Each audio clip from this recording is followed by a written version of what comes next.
nggak terlalu berada tapi fighting supaya bisa maju? Nggak suka dunia kerja yang monoton gitu aja sih awalnya. Jadi Awalnya justru dari situ ya. Awalnya dari situ. Jadi gimana caranya saya supaya bisa bertahan di desa? Itu kan nyaman di sana di desa. Tanpa Tapi- harus Iya, ini tanpa ya. harus pulang lagi ke Tangerang. Founder's Theory. Hai folks, di sini ada Mas Krisna dari KSJ. Thank you udah datang Terima kasih udah diundang nih. dari Jogja ya. Iya. Wah, luar biasa nih dari Jogja. Syutingnya di Alam Sutra. Tapi memang ada rumah keluarga ya. Lahir besar di sini di Tangerang. Oh. Baru menarik. kuliah aja baru ke Jogja. Waktu kuliah ambil bidang hukum. Hukum. Berarti pengacara nih Pak. Iya, tapi nggak dijalanin bidang itu. Cuma punya sekolah di sana terus kan ada kayak license-nya gitu. Ya, ada dapat. Ya, belum sampai ujian tapi. Tapi memulai bisnis serius di KSJ ini di 2019. 2019. Itu bisnisnya adalah cat untuk kulit ataupun sintetis, biasanya dipakai buat sepatu ataupun tas ya. Iya, sepatu. Terus ada pewarna kain. Iya. Dan kalau di ngomongin skala bisnis mungkin minimal kalau pakai data lama ada 2000 jasa shoe repair atau pembenaran sepatu yang jadi klien atau ngambil produk di KSJ. Betul. Mungkin salah satunya Dokter Tirta. Dulu pernah pakai juga sih, tapi akhirnya kayak dia Bikin sendiri ya Pak? ya, mungkin bikin sendiri dan tiap cabang juga mungkin ada Beda-beda independen ya. mau ngambil barang di mana. Ya. Kenapa awalnya 2019 kepikiran buat bikin bisnis yang sangat spesifik ini? Cerita gitu aja Mas ya. Jadi awalnya aku kan kuliah di Jogja 2014. Sebelumnya waktu di Tangerang juga udah mulai jualan sepatu di Kaskus dulu zaman dulu kan. Oke, iya. Kaskus, terus Twitter. Nah, waktu kuliah 2014 di Jogja 12 sampai 15 itu kan ada Dokter Twitter rame deh Susan Iya. Care. Itu di Twitter kan sampai orang ngirim sepatu ke Jogja buat dicuciin kan. Gila ya? Ya makanya itu kok gila banget. Terus ngelihat ada potensi itu. Akhirnya zaman kuliah buka jasa cuci sepatu. Ya dan tasnya gitu-gitu. Terus akhirnya buka jasa cuci sepatu dan tas. Karena menurutku banyak yang bisa untuk ngeduplikat bisnis kayak gitu. Kan gak terlalu sulit, yang Iya, dibutuhkan tempat, sikat, dan keahliannya bisa dipelajari di YouTube ya. Akhirnya selama buka itu ada kebutuhan untuk peralatan pendukungnya ini.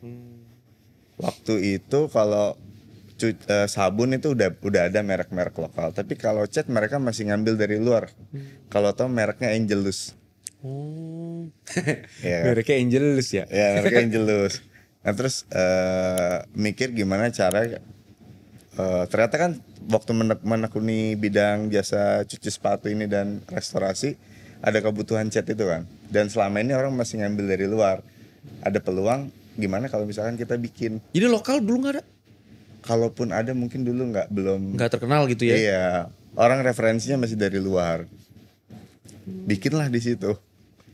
KSJ itu. Iya. Atau udah apa brand lain dulu namanya? Nama KSJ ini sebenarnya dulu kan masih belum ada background gimana sih cara bikin nama merek yang benar. Masih belum ada sekali. Jadi itu dulu diambil dari nama dulu saya bikin jasa cuci sepatunya Klinik Shoes Jogja. Klinik Shoes Jogja. Shoes Jogja. Tapi per sekarang udah didaftarinnya namanya Kreasi Seni Yogyakarta. Oh, gue malah tebaknya Krisna Shoe Job. Kagak.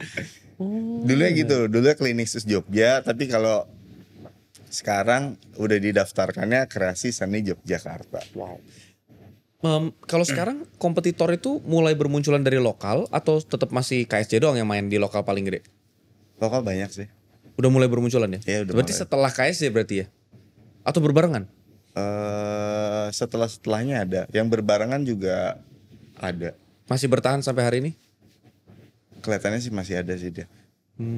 Karena kan itu dari 2000 sebelum Covid lah ya. Sebelum Covid itu kan memang sneaker itu salah satunya menurutku karena Jeffrey Joe USS Fit. acara USS. Pecah kan itu langsung kayak Jakarta wow, Sneaker Day. sneaker sih ini banget ya. Iya, dulu kan sempat ikut-ikut tuh kalau acara pameran di sini. Iya. Gitu. Itu itu ngedukung industri sepatu ya? Lumayan. Dulu salah satu yang bikin KSJ dikenal itu ada 2 influencer yang bantuin kita. Oke. Yang pertama itu dulu Dokter Tita bikin kolaborasi YouTube. Oke. Itu sampai sekarang videonya nggak berhenti. Gila Itu ya. dia ngebantu banget. Terus sama yang kedua dulu sama Never to Levis. Oh. Itu 2019. Itu juga masih ngebantuin. Hebat. Itu kolaborasi yang luar biasa sama Dokter Tirta ya. Iya sih. Terus habis itu begitu Covid nama dia terus naik gitu. Iya. Dan itu juga masih ngebantu sampai sekarang videonya kan Masih gara-gara ngebantu itu. di YouTube. Iya benar-benar. Dengan begitu berarti sekarang penjualan rata-rata online atau sales offline gitu yang jual? 90% sih online. Online ya. 90%. Lewat apa? Web sendiri paling tinggi atau Tokped atau Shopee? E-commerce sama web juga ada. Tapi web Minim. nggak ada transaksi di sana, diopernya ke WhatsApp gitu. Oh. Kalau e-commerce tersaturated gak ke satu e-commerce doang, hijau, oranye atau nggak ada ini semuanya 50-50? Kalau sekarang sih dominan di yang oranye tuh, Oh gitu ya? Shopee. Shopee tapi kita buka di Bukalapak, Oh, iya, Tokopedia. iya. Tapi Bukalapak kan sekarang Ya. jadi ngikutin kemauan customer aja deh. Iya, iya, Dia iya. mau beli di mana. Yang penting kita mah ready aja di semua ya. Ready aja semua. Dulu buka di web, ternyata orang nggak suka bikin akun. Lebih praktis untuk e-commerce Tapi sih. repeat ordernya emang enakan database juga kita nggak bisa dapat dari Oren kan? Iya, sekarang udah nggak dapet. Parah ya? Udah nggak dapet. Sampai nomor teleponnya di resi di blur. Iya betul, bintang-bintang kan. Iya aneh ya. Itu yang gue bingung kalau orang kurir ngirimin KSJ kan ke klien. Ini yang mana Atas ini? namanya ya. Iya. Aduh, ajaib. Tapi so far semenjak ada TikTok Shop itu efektif gak buat KSJ? Kita nyoba sih, tapi sampai hari ini ya belum eksponensial tinggi banget itu belum sih. Tetap masih dari Oren ya, utama ya. Iya, kan sama Google. Google. Iya, Google SEO itu aja. Google artinya larinya ke WA atau ke website? Atau ke Oren juga dari Google? WhatsApp. Oh, langsung ke WA. Iya, jadi kalau promosinya media online ya e-commerce itu ya, sama sosmed sih paling Facebook Ads gitu. Gede mana, Facebook Ads atau Google Ads? Masih Facebook. Masih Facebook? Iya. Karena Google Ads juga udah ketutup sama si e-commerce kan. Oh iya. Kalau dari sosmed larinya ke Oren atau ke WA? Biasa kita alihin ke WA sih. Bukan funnelnya langsung WA atau landing page dulu? Oh, landing page dulu. Tetap landing page dulu ya? Iya. Itu masih works ya? Lumayan sih kan bisa dapet data pixelnya itu kan. Iya. Ya bisa gitu pakai. Oh tujuannya buat nanti di follow up lagi lah Iya, gitu. Buat di gitu. retargeting gitu ya? Iya. Iya benar-benar. Wah menarik. Kalau misalkan Facebook Ads pernah ada story apa gak? Misalnya iklan paling luar biasa waktu itu budget berapa terus dapat berapa dari Facebook Ads? Kalau itu sih aku belum tahu banget mas datanya dari berapa. Tapi itu tim yang jalan nggak pernah pegang sendiri ya? Dulu sempat belajar sendiri kan. Oke. Cuma kalau data aktualnya sih enggak. Tapi pernah maksudnya putaran iklan itu ratusan juta miliar Belum sampai sih. puluhan Miliar. juta tapi works. Iya pas puluhan juta. Karena kan tergantung. Jadi biasanya aku naikin misalnya 1.000 gitu. Misalkan 1.000. Iya. 2.000, 3.000 masih kemakan kan ada titik maksimal Oh kan. iya sweet spotnya ya. Iya. Oh. Nah jadi nanti kalau udah dinaikin ya udah nggak box ya berhenti di situ aja. Menurut bro sendiri ya, kalau secara sosmed iklan itu lebih ke interest targetnya yang bakal works atau lebih ke kontennya? Kalau menurutku sih konten sih mas.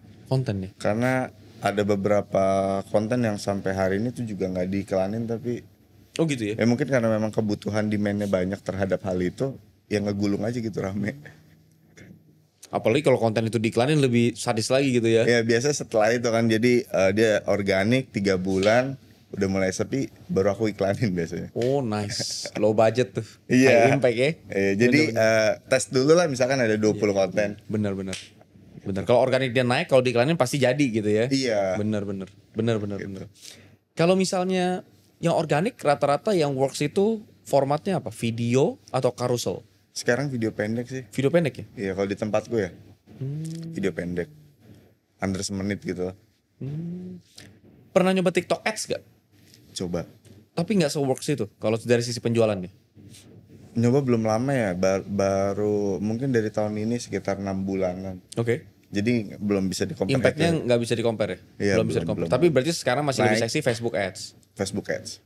Oh, tapi aku pernah, kalau untuk konteks kategori yang berbeda ya, misalnya skincare gitu ya. Ya. Orange Ads gitu ya, Shopee Ads itu juga cukup seksi. Tapi main juga. Pakai juga. Tapi tetap lebih gede Facebook Ads daripada Shopee Ads ya. Shopee juga gede sih. Oh, Shopee gede juga ya. Shopee gede. Cuma dia itu kan ada biaya administrasi lumayan kan. Jadi gimana caranya biar kita Iya, paham. meminimalisir lah. Jadi kalau kita main di Facebook Ads kan larinya bisa ke WhatsApp gitu kan. Iya. Bisa iya. harga jual produknya juga lebih reasonable atau marginnya lebih tebel lah. Atau diarahin ke toko yang terdekat di kota dia gitu kan. Oh iya. Misalkan di Jogja ada reseller. Oh ini kan. buat iklannya tuh buat iklan B2C-nya ke customer langsung pemakainya. Iya. Oh, kalau misal konteksnya ke B2B-nya, cara mainnya gimana? Penetrasi ke jasa-jasa penyedianya ini? Apa mereka udah tahu lah pasti KSJ gitu ya? Satu juga dari sosmed yang sama udah tahu. Terus yang kedua juga paling kita kalau ada event, kemarin itu bulan lalu ada event di Jakarta sini bareng Kementerian Perindustrian. Nah, kayak bulan lalu ada event, biasa kita ngumpul di situ. Itu ada bisnis-bisnis restorasi alas kaki atau restorasi tas. Nah, dari situ bisa masukin ke B2B-nya. Oh, dia ada event restorasi gitu?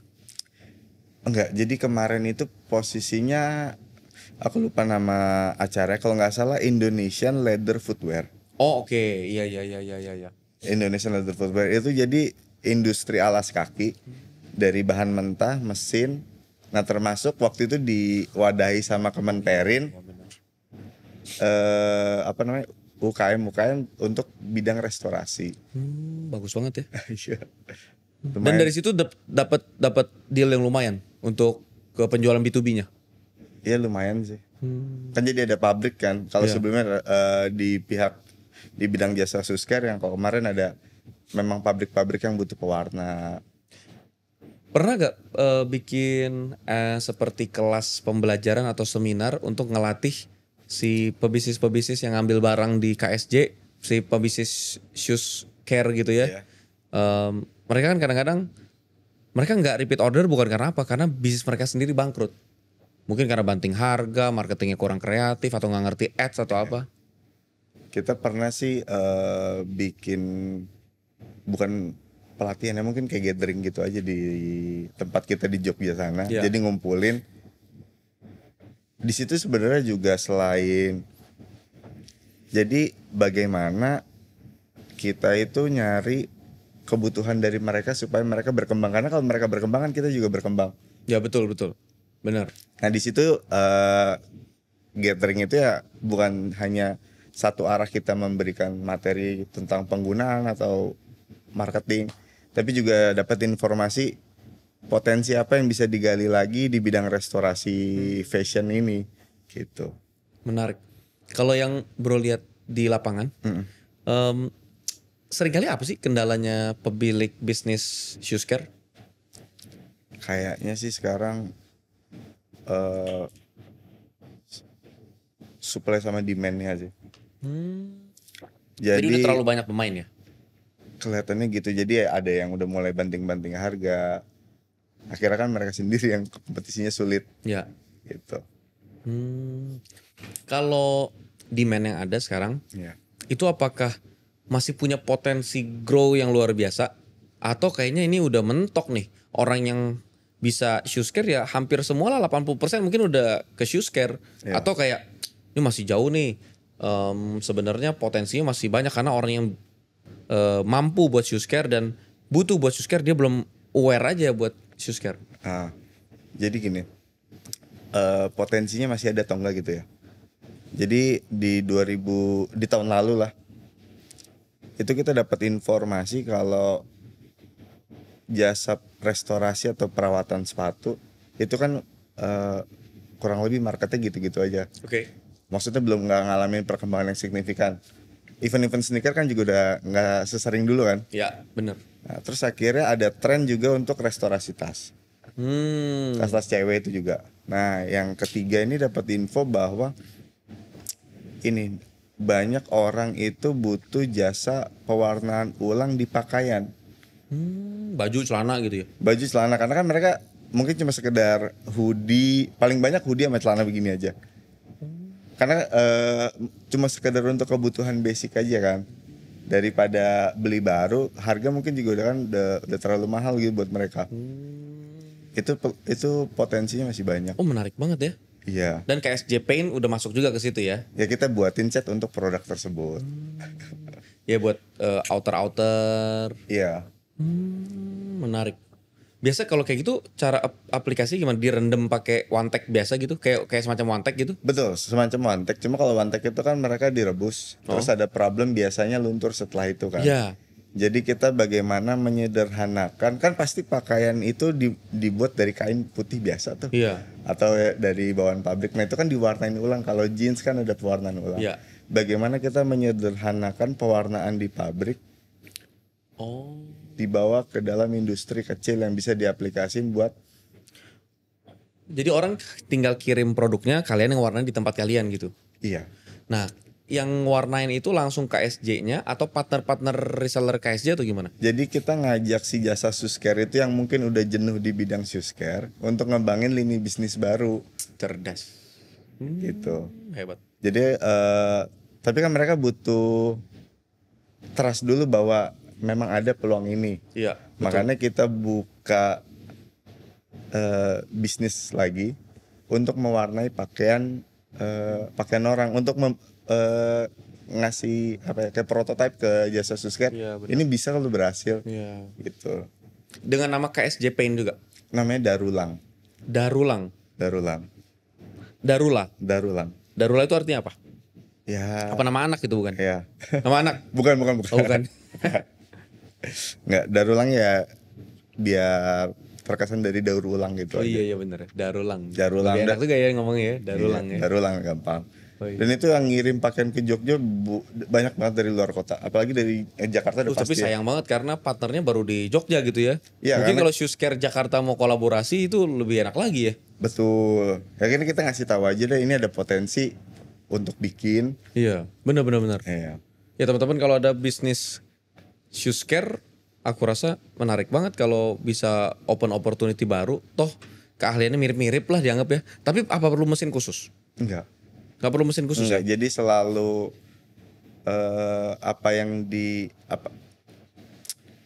kita bisa mulai dengan alat sederhana pasti. Alat sederhana start dari berapa beli alatnya? 13 juta gitu. Oh, enggak selalu. Jadi sekedar butuh mesin cuci aja. Oh ya? Mesin cuci, kompor biasanya orang udah pasti punya kan Iya, di iya. rumah. Itu alat-alat yang udah ada di Alat-alat yang udah ada di rumah lah. itu udah pasti bisa dipakai ya. Yang udah bisa dipakai. Oh mantap. Itu karena menurutku ini membuka opportunity loh. Kan dengan adanya Shoescare ini kalau dia rontok Shoescare, berapa karyawan yang bakal nggak punya kerjaan lagi. Iya. Tapi kalau Shoescare ini udah mau rontok, misalkan tadi udah saingan sampai banting-banting harga atau apa, tapi kalau bisa dialihin ke let's say jeans care, Iya. ya kan, hoodie care, Betul. Jadi itu bisa jadi opportunity tambahan. ya nyari apa blue ocean gitu ya. Serem. Tapi bener loh. Iya. Karena pemainnya masih sangat sedikit kan. Dikit. Iyalah. Mainnya dikit. Orang dari Jakarta aja ngirim baju ke celana ke Jogja buat diwarnain ulang. Iya, pewarna masih sedikit. Dan biasa kan kalau jasa pewarnaan gitu kan kapasitas pabrik ya mereka memang 100, 500 pakaian gitu. Itu nilai jualnya berapa sih maksudnya? Kalau misalkan aku punya celana nih, mau aku warnain ulang, kayaknya itemnya kok udah nggak terlalu hitam gitu ya. Iya. Nah itu kisaran berapa? Puluhan ribu, belasan ribu? 90.000 mulai dari 90.000. 90 ribu. 90.000. Ya karena kalau beli baru barang itu mungkin bisa jadi udah 500 ribu, 600 ribu. Iya. Apakah kayak gitu jahitan-jahitan apa semua dibenerin juga atau memang cuma diwarnain doang? Untuk sekarang jadi gini biasanya kan kita dengerin tuh problemnya. Kalau hoodie itu rata-rata problemnya tuh mereka pakai pudar aja kan. Sama mungkin kantongnya robek. Iya bener lagi. Nah kalau kantong robek bisa dibawa penjahit sekitar. Oh iya benar. Kalau warna yang susah ya. Kalau warna dia susah. Ya maksud kita daripada beli baru. Benar. Kadang-kadang kan ini ya, baju atau celana itu ada unsur nostalgia memori. Iya. Dia mungkin beli baru bisa-bisa aja. Cuman ini adalah jaket dari bokapnya. Ada sih yang kayak gitu juga. Ya kan? Wah, value itu dia nggak bakal mau ganti. Tapi kan sayang. Dia suka banget pakai karena ada value-nya, tapi udah bahasanya apa ya? Buluk lah gitu. Iya, udah buluk. Nah, gimana nih caranya supaya bisa di repair? Itu pun opportunity udah dibuka buat sebelumnya orang bisnis shoe care bisa di shifting tambahan lah. Bikin bisnis gitu ya, hoodie care Iya. gitu-gitu. Ih bagus loh. Itu bro kepikiran sendiri apa ngelihat dari luar negeri yang udah jalanin? Dengerin market aja. Oh, kayak contohnya hasil gathering itu Iya. dan segala macam ya? Ya dulu aku mulai juga ya kadang terlalu idealis lah, gue punya produk ini gue paksain. Bener. Tapi begitu belakangan ini udah mereka butuhnya apa, kita coba buat aja. Mulai bukan dari produk dulu guys, tapi dari pasar dulu. Iya, kayak dengan begitu ngetes lebih mudah diserapnya. Nice. Banyak orang tuh bilang, alah teori-teori. Gue suka kasih share teori bahwa mulai bisnis itu dari customer segment, jangan dari value proposition. Iya. Nah, cuman orang bilang, teori-teori. Kakek gue juga dari dulu bisnis apa, misalnya bisnis telur, jualan-jualan aja, laku-laku aja bisa ngasih makan anak cucu. Nah masalahnya adalah, ya semoga bisnis kakek terus bertumbuh dan berjalan. Cuman kendalanya kan gak semua orang seberuntung kakek yang bisa begitu. Nah Iya. kalau misalnya ada orang-orang kayak kita yang masih muda yang mikir bisnis kita udah coba jalan nggak bisa karena ternyata dasarnya salah kayak tadi udah punya produk dipaksain nggak bisa. Iya. Tapi kalau ngedenger permasalahan pasar dulu terus kita jalanin works gitu kan. Iya, analoginya kayak nggak kuliah aja bisa sukses. Tapi kan nggak jadi jaminan juga kan. Ih, cerdas bener. Iya bener. Ada pernah aku liat konten gitu dia bilang ini Lim Shulyong nggak kuliah bikin tuh Bank BCA. Iya, yang Tapi justru yang kayak Lim Shulyong itu berapa banyak? berapa banyak. Dan kalau menurutku pola pikirnya coba aja dibalik. Yang kuliah aja masih bisa gagal, kok lu nggak kuliah? Ya kan? Makanya dengerin aja deh market gitu. Waduh, diam-diam menghanyutkan motivator kita satu ini. Di sini ada istri juga ya, Geo.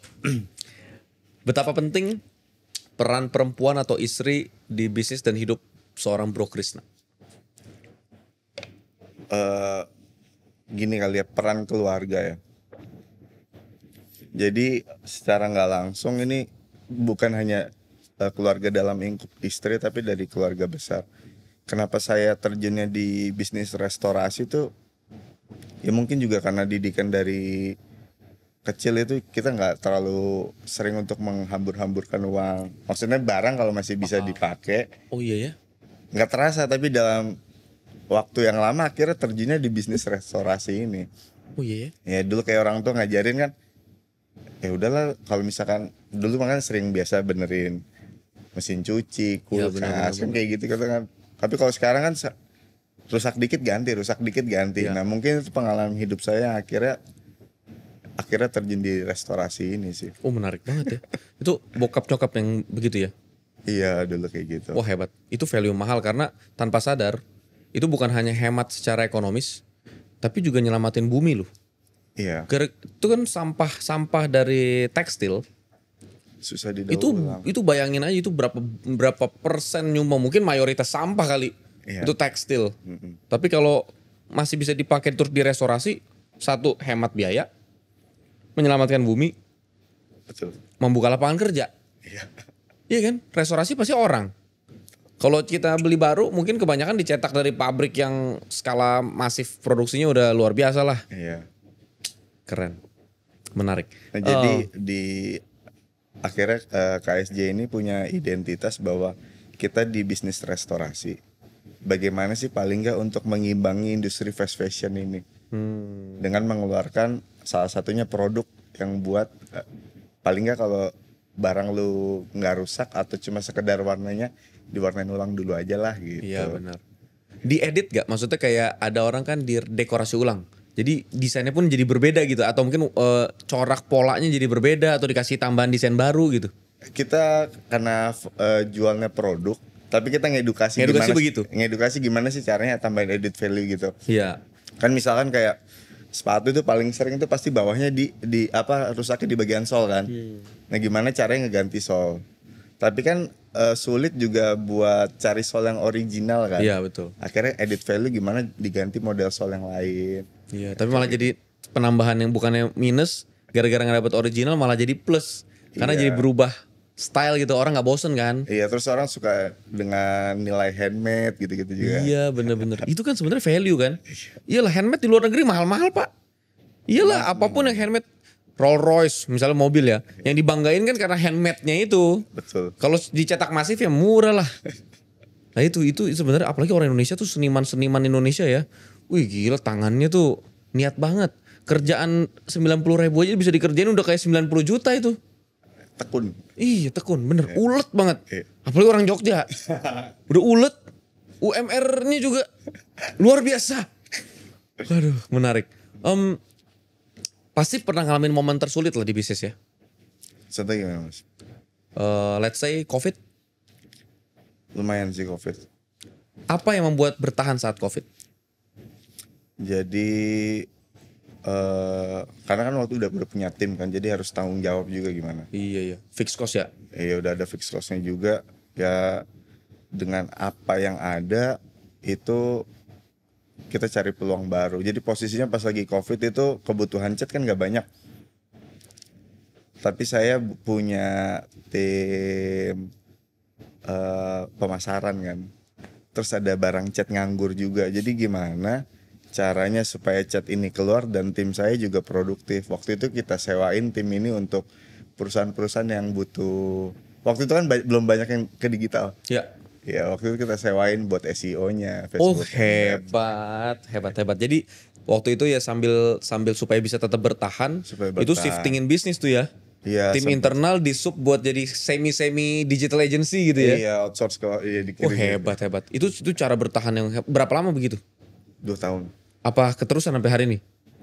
Enggak sih. Enggak ya. Enggak. Itu untuk shifting bertahan COVID ya. Shifting bertahan karena kita bukan expert di bidang itu, jadi posisinya hanya pure ngebantu orang yang bingung. Setelah itu kita transisi dibalikin lagi untuk mereka develop tim internal. Iya benar-benar. Gitu. Itu cara shifting yang luar biasa loh.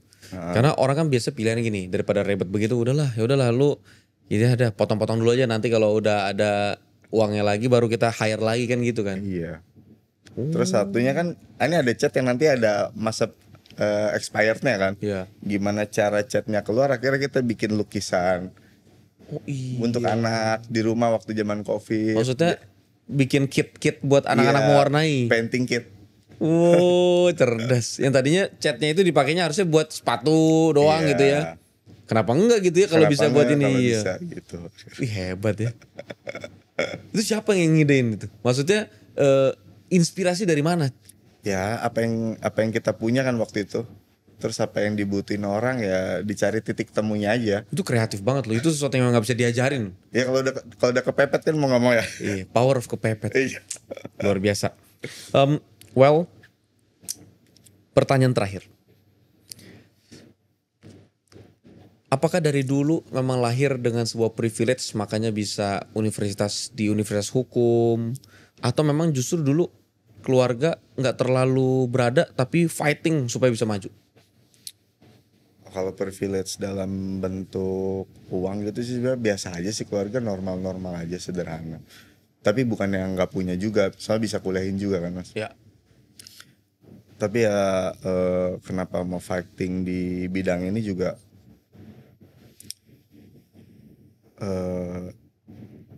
nggak suka dunia kerja yang monoton gitu aja sih awalnya.